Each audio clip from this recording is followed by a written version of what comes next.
Vulnerable population are prone to be severely infected even with very mild manifestation of the new COVID-19 variants. Infectious diseases specialist Dr. Ronjean Salante explains this as he encourages vulnerable groups to wear face masks.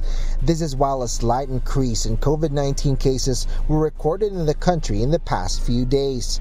The vulnerable sectors include senior citizens aged 60 years old and above, immunocompromised, and those with comorbidities. Sa ngayon, hindi pa natin kailangang mag-mandatory, no? Kasi hindi naman ganun pa rin kataas ang mga kaso. Ang ano lang pa rin natin is talagang isusulong natin na i-encourage natin, no?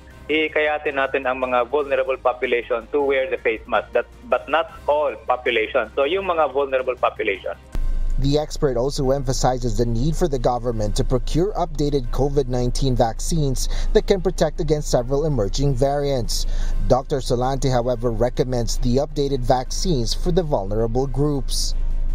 Kung meron man tayong mga i-recommend na mga bagong bakuna, yung updated vaccine, dapat ilaan pa rin natin yan sa mga vulnerable populations.